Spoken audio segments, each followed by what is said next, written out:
Ringo Starr acaba de cumplir 85 años, pero su celebración ha conmocionado a sus fans. Durante su momento anual de Peace and Love, el legendario batería de los Beatles rompió a llorar de repente. Se suponía que era un ritual alegre, pero este año algo era diferente. Parecía frágil. Le temblaba la voz. Y cuando más tarde canceló sus actuaciones en Filadelfia y Nueva York por enfermedad, el mundo empezó a preocuparse.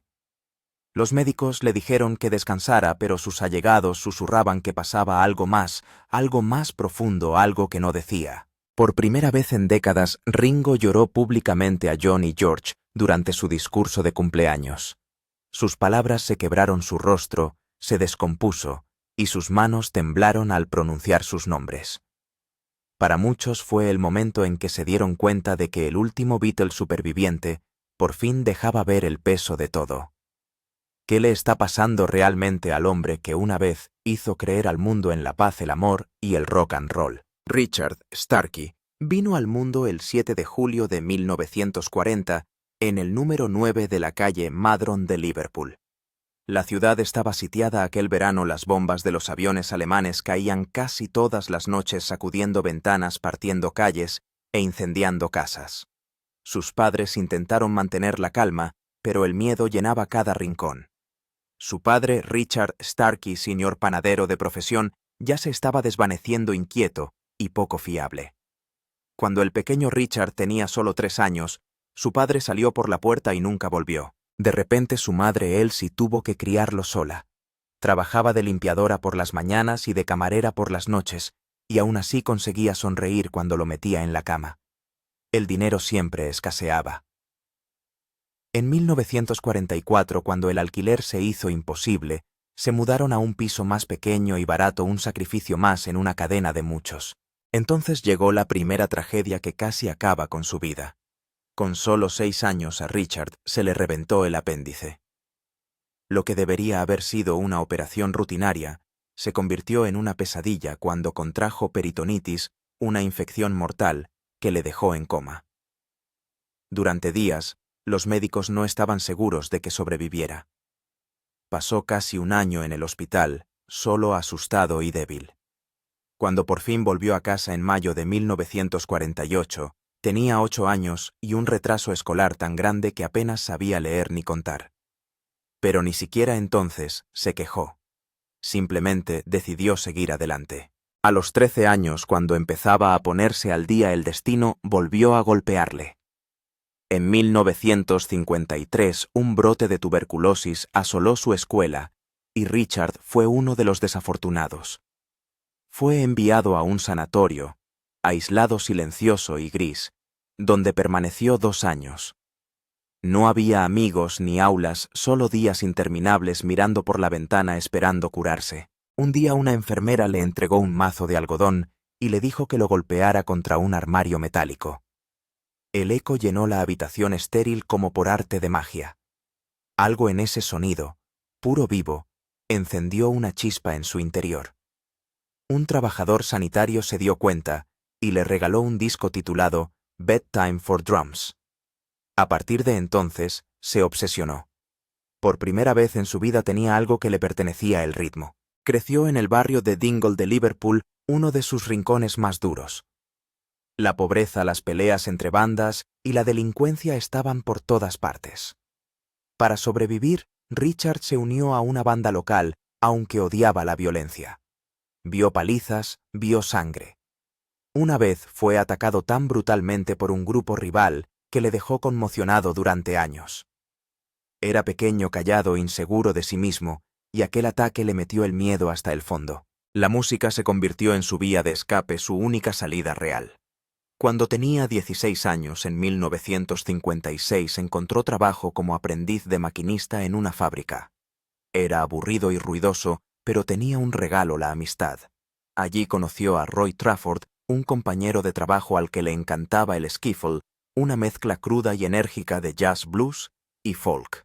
Juntos con otro trabajador llamado Eddie Miles, empezaron a practicar durante los descansos, utilizando instrumentos improvisados en el sótano de la fábrica. En 1957, El padrastro de Ringo le compró una batería de segunda mano por Navidad.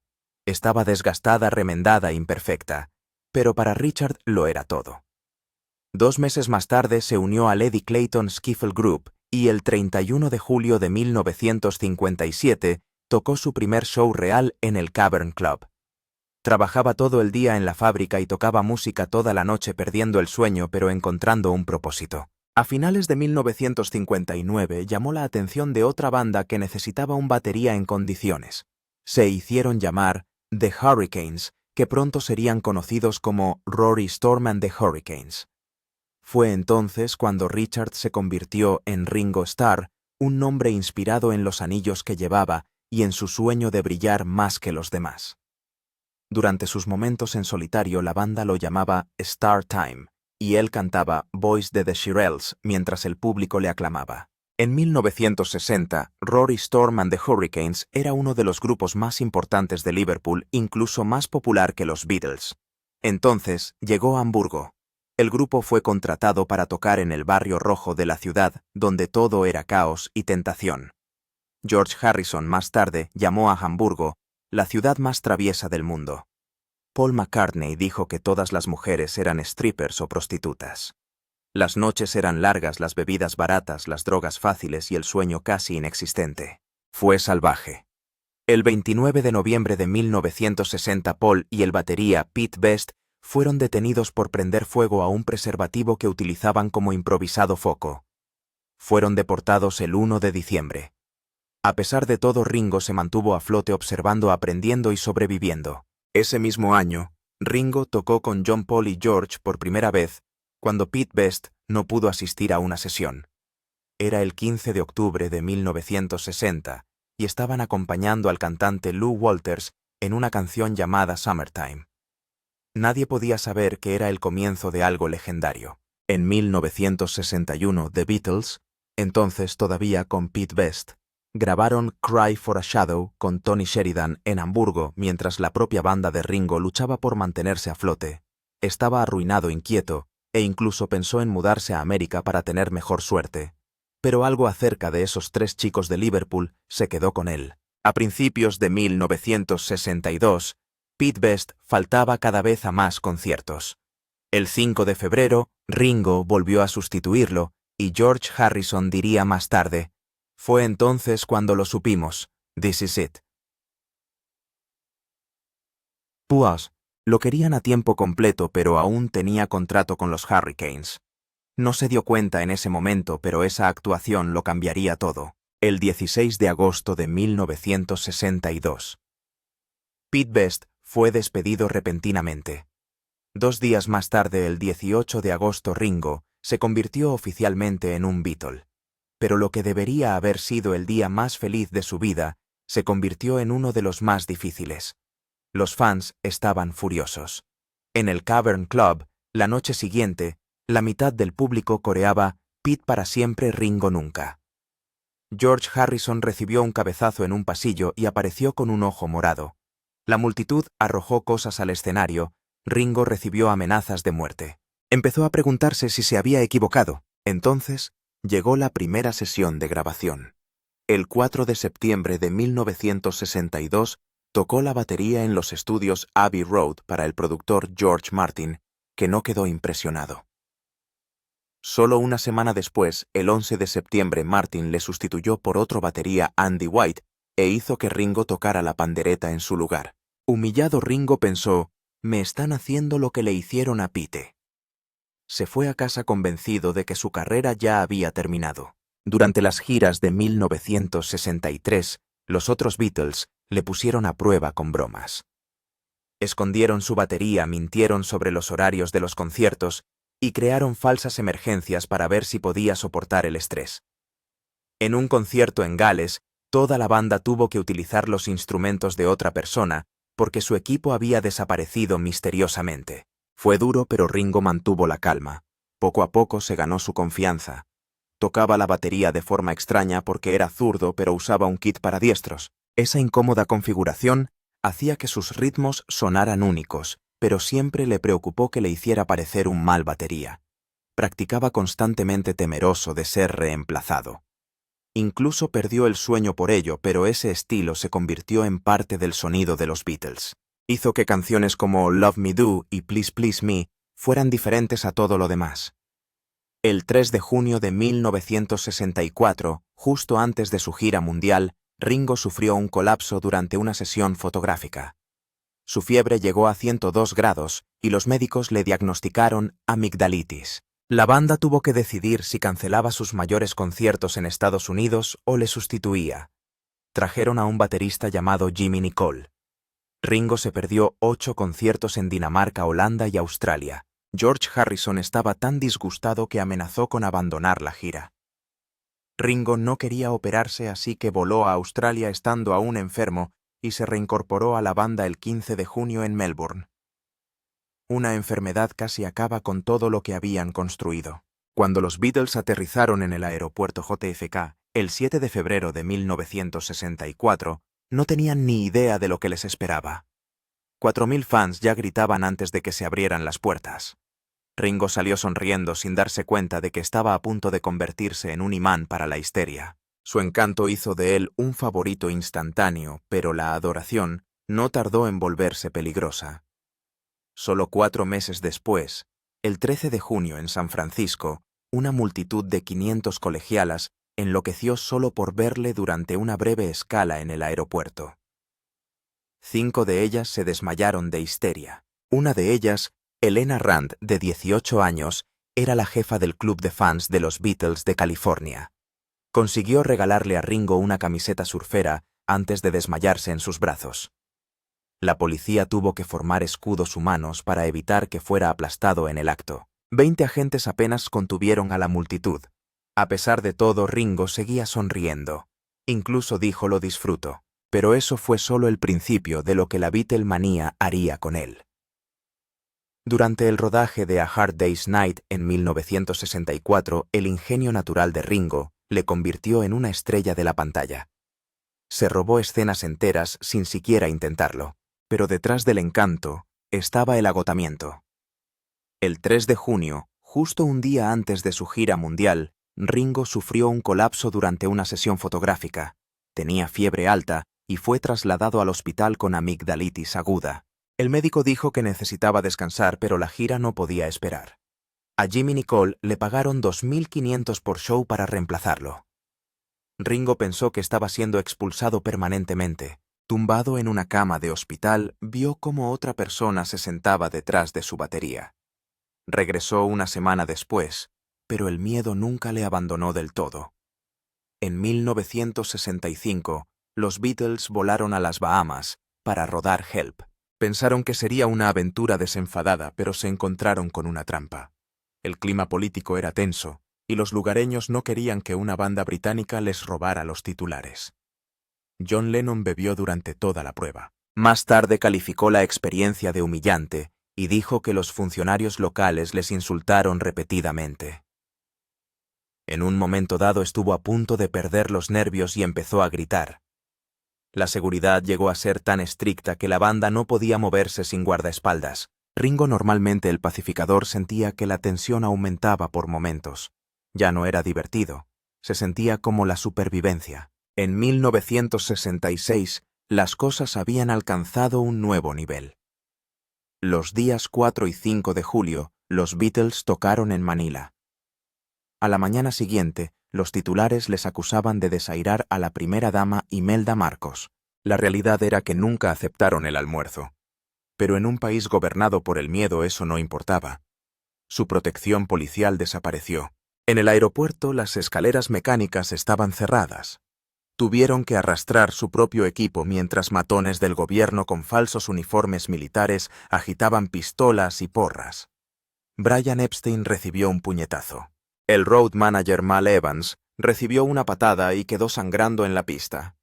Tuvieron que pagar $74.450 solo para subir a un avión. Ninguno de ellos regresó jamás. En 1967, Ringo se sentía más solo que nunca. Mientras grababa Sgt. Pepper, su forma de tocar la batería en A Day in the Life sería calificada más tarde de legendaria, pero en aquel momento se sentía invisible.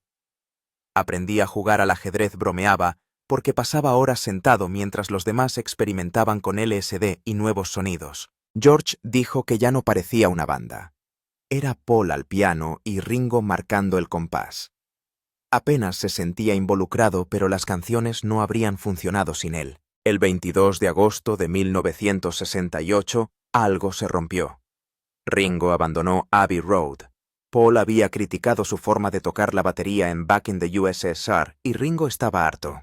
Les dijo a los demás que no se sentía querido y que no era lo bastante bueno. La respuesta de John le sorprendió. Creía que erais vosotros tres. Ringo huyó a Cerdeña en un yate y escribió Octopus's Garden, sentado solo en el mar. La banda le rogó que volviera. Cuando regresó el 4 de septiembre, su batería estaba cubierta de flores que decían «Bienvenido, Ringo». Entonces llegó 1969. Yoko Ono había roto la regla silenciosa de la banda. Nada de esposas en el estudio. Después de que ella y John sufrieran un accidente de coche, John hizo traer una cama de hospital a Abbey Road para que ella se recuperara mientras les veía grabar. Ringo, atrapado en el medio, trató de mantener la paz, pero vio cómo el estudio se convirtió en una zona de guerra. Yoko bromeó diciendo que la heroína era su forma de ejercicio. Nadie se rió. Ringo no podía creer lo que estaba oyendo. McCartney dijo más tarde que parecía que había un quinto escarabajo en la habitación. Y no era solo Yoko, era la propia droga. El 8 de septiembre de 1969, Ringo fue llevado de urgencia al hospital con un fuerte dolor intestinal. Su enfermedad infantil había vuelto en el peor momento justo en medio de las sesiones de Abbey Road. Paul, John y George se preguntaban en silencio si podrían terminar el álbum sin él, pero el miedo no era solo por la música. Tenían miedo de perder a su batería y amigo. Esa semana cambió algo entre ellos. Sentían que este podría ser su último álbum juntos, y sin Ringo estaría incompleto. Más tarde, ese mismo mes, el 22 de agosto, Ringo vio algo aún más doloroso. John y Yoko estaban atados en una silla dentro de Abbey Road, intentando dejar la heroína de golpe. Durante 36 horas, John sudó y gritó suplicando alivio. Ringo trató de intervenir, pero John arremetió. Dijo que la banda le había llevado a ello. Esa noche, John escribió en frío mientras su cuerpo se retorcía de dolor, y días después estaba consumiendo de nuevo. Ringo vio cómo se le escapaba su amigo sin poder hacer nada. En 1970, justo antes de que todo se viniera abajo, enviaron a Ringo a casa de Paul con un mensaje. Necesitaban que Paul retrasara su álbum en solitario para hacer sitio a Let It Be. Paul explotó. Gritó, le clavó el dedo en la cara a Ringo y gritó, «¡Acabaré contigo ahora!».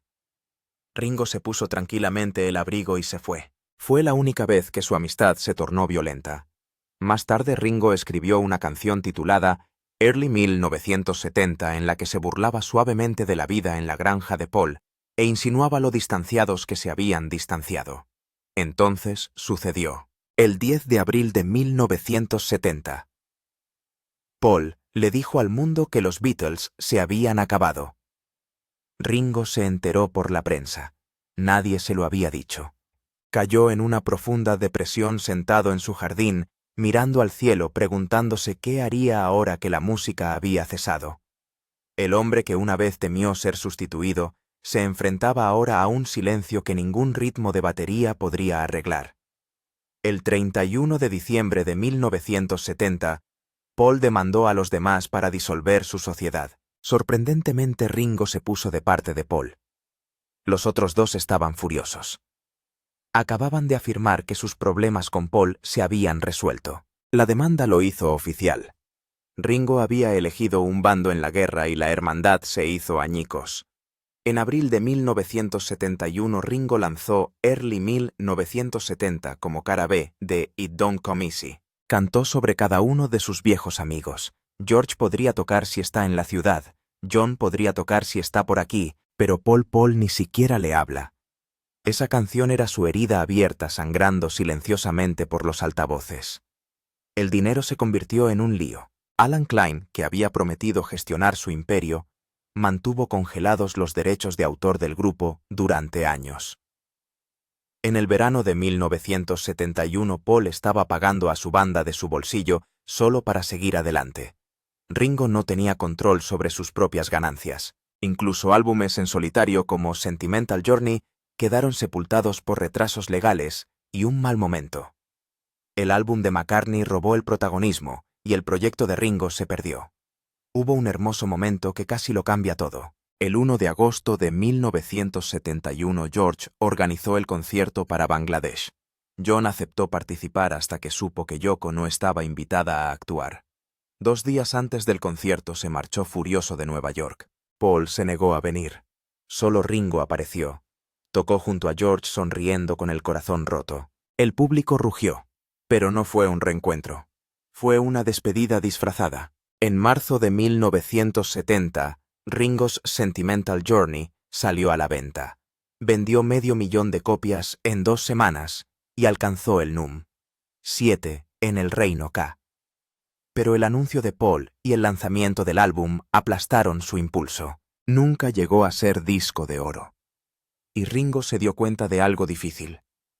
Por mucho amor que pusiera en su trabajo, su pasado con los Beatles siempre proyectaría una sombra. En 1973, Ringo lanzó Photograph con George Harrison. Alcanzó el núm. 1 en los EE.S. Canadá y Australia. En diciembre había vendido más de 1 millón de copias. Fue el mayor triunfo en solitario de Ringo. Por un momento, fue el centro de atención solo, y el mundo le aclamó. Pasaron los años. En 1989 formó la All Star Band y volvió a los escenarios por primera vez en 23 años. Los primeros programas fueron titubeantes. Algunos lo llamaron una broma. Pero Ringo siguió adelante. Tocó sus clásicos y los éxitos de sus amigos. Los fans lloraban al verle de nuevo tras la batería. La banda siguió de gira durante más de 30 años. En 1998 publicó Vertical Man. En él participaron George y Paul, e incluso Ozzy Osbourne y Tom Petty, pero Ringo no tenía dinero para pagar el alquiler del estudio. La secretaria vino a cobrar y acabó tocando el violonchelo en la canción que da título al disco. Cuando George envió por correo sus solos de guitarra, Ringo lloró. «Me estás matando, George», susurró. «Me tienes llorando, cabrón». En 1969. Ringo Starr dio el salto a la actuación con The Magic Christian, interpretando a un vagabundo adoptado por un multimillonario, interpretado por Peter Sellers. Parecía divertido sobre el papel, pero pronto se convirtió en una de las experiencias más incómodas de su vida. La película estaba llena de escenas escandalosas, incluida una en la que se arrojaba dinero a una cuba llena de sangre, orina y excrementos, y la gente se lanzaba a cogerlo. Ringo tuvo que participar en escenas tan explícitas, especialmente los desnudos, que más tarde admitió que se sintió avergonzado y profundamente incómodo. Los tabloides atacaron la película tachándola de grosera y exagerada. Se suponía que iba a ser una sátira sobre la codicia, pero en lugar de eso, la mayoría de la gente solo se acordó del factor sorpresa. Incluso con actores como John Cleese, Raquel Welch y Christopher Lee en el reparto, el mensaje se perdió. Ringo dijo que después de aquello aprendió una dura lección sobre cómo elegir sus papeles con más cuidado. 12 años después, en 1981, se incorporó a Cavernícola, una comedia que parecía una tontería, pero que acabó cambiando su vida para siempre. Durante el rodaje de una acrobacia, Ringo se rompió gravemente el brazo y tuvo que dejar de trabajar durante un tiempo. Pero ese retraso se convirtió en una bendición, porque le permitió pasar más tiempo en el plató con Barbara Bach, su compañera de reparto. Cada día estaban más unidos, y poco después de terminar el rodaje se casaron. Barbara dijo más tarde que el estrés del rodaje, unido a la lesión de Ringo, ayudó a crear una conexión más profunda entre ellos. La película en sí era cómica y extraña, pero entre bastidores creó uno de los matrimonios de famosos más duraderos. En la década de 1970, Ringo intentó algo completamente diferente: el diseño de muebles. Creó una empresa con el diseñador Robin Cruikshank llamada ROR, que significaba Ringo o Robin. Trabajaron en el edificio de Apple Corps en el número 3 de Savile Row, e incluso consiguieron un contrato de $10 millones para amueblar palacios en Abu Dhabi y Omán. Una de sus mesas tenía una parrilla de Rolls-Royce, pero su gusto por la alta gama no encajaba con los compradores. Sus muebles acabaron acumulando polvo en grandes almacenes como Liberty y Harvey Nichols. Ringo poseía el 51% de la empresa y sufrió un duro golpe cuando el negocio se hundió a mediados de los 80. Las pérdidas fueron cuantiosas y la experiencia le demostró que la visión creativa no siempre era suficiente si nadie compraba. En 1990, a los fans se les rompió el corazón cuando Ringo fue sustituido repentinamente en Thomas the Tank Engine. Había sido la voz de Mr. Conductor y narrador desde 1984, y los niños habían crecido con su voz tranquila y relajante. Pero una disputa contractual lo cambió todo. Cuando las negociaciones fracasaron en 1989, los productores le sustituyeron por el cómico estadounidense George Carlin. La reacción fue inmediata. Los fans no querían a nadie más. El propio Carlin bromeaba diciendo que ahora era el anti-Pete Best, refiriéndose a cómo Ringo había sustituido una vez al batería original de los Beatles. Carlin volvió a grabar los episodios de Ringo y se quedó hasta la 4ª temporada. Pero para muchos espectadores se había perdido algo mágico. La vida personal de Ringo estaba en espiral al mismo tiempo. Su matrimonio con Maureen Cox ya había sido rocoso durante años cuando las cosas explotaron en 1970. Ringo bebía demasiado, engañaba y apenas estaba presente. Entonces llegó la bomba. Una noche, Maureen encontró a George Harrison, compañero de banda de Ringo, acostado en la cama con ella. George admitió más tarde durante la cena delante de Ringo que estaba enamorado de tu mujer. Ringo no gritó ni peleó. Solo dijo mejor tú que alguien que no conocemos. Pero el final llegó en 1974 cuando Maureen pilló a Ringo con la modelo americana Nancy Lee Andrews. Su divorcio se hizo oficial el 17 de julio de 1975. Ringo pagó a Maureen $125.000 por adelantado, $23.000 al año, y $2.500 por cada uno de sus 3 hijos. Ella obtuvo la custodia completa y Ringo las visitas. Las cosas se pusieron más oscuras a finales de 1970. El consumo de cocaína de Ringo estaba fuera de control. En 1978 sufrió una sobredosis tan grave que tuvo que ser trasladado de urgencia al hospital. Más tarde dijo que se bebía 16 botellas de vino al día y que apenas comía nada porque la cocaína le quitaba el apetito. Su hijastra Francesca dijo que la casa era como un antro de drogas donde él y Bárbara se escondían del mundo bebiendo y consumiendo todos los días. Ringo admitió más tarde que años enteros de su vida estaban borrosos. Tenía fotos suyas en los escenarios de todo el mundo, pero dijo, «No me acuerdo de nada». El punto de ruptura llegó en 1988. Un viernes por la tarde, Ringo se despertó confuso y conmocionado. Su personal le dijo que había destrozado tanto la casa que pensaron que la habían robado. Peor aún, encontraron a Bárbara tan magullada y golpeada que pensaron que podría estar muerta. Ese horrible momento obligó a ambos a ingresar en un centro de rehabilitación de Tucson, Arizona, solo 2 semanas después. Durante su testimonio ante el tribunal en 1989, Ringo admitió que sabía que tenía un problema con la bebida desde 1982, pero que no sabía cómo dejarlo. Dijo que había estado bebiendo 16 botellas de vino al día. La violencia y el trauma de aquel día se convirtieron en la piedra angular que le empujó hacia la recuperación. Ese mismo año, 1980, Ringo tuvo que volver a los tribunales. Su ex esposa Maureen exigió nuevos términos para la custodia y el apoyo financiero. Sus abogados lo pintaron como un adicto fuera de control al que no se podía confiar a sus hijos. Ella llegó a llamarlo un maldito gran discapacitado, comparándolo con el borracho de los dibujos animados que siempre engañaba a su mujer. Aunque Ringo ya le había concedido la custodia completa, en 1975 la lucha legal se volvió amarga. Maureen gastó más de $200.000 en honorarios de abogados y perdió. El juez dijo que en realidad Ringo había aumentado sus pagos anuales voluntariamente y había sido generoso. Pero el público tuvo una mirada cruda de lo inestable que su vida se había convertido. En 2024 Ringo tenía 84 años y seguía de gira cuando todo se detuvo de repente.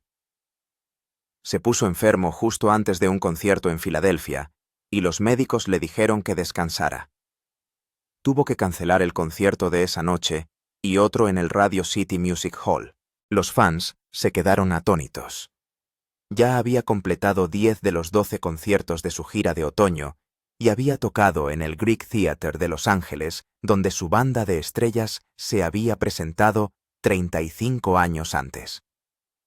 Aunque dijo que se sentía en plena forma y seguía haciendo ejercicio todos los días, las cancelaciones recordaron a todos lo frágil que se había vuelto la vida.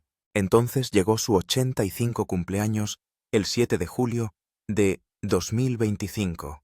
Debería haber sido una simple fiesta, pero en lugar de eso, se convirtió en algo emotivo para los fans de todo el mundo. Beverly Hills lo declaró el día de la estrella Ringo, pero lo que más se recordó fue su lacrimógeno mensaje.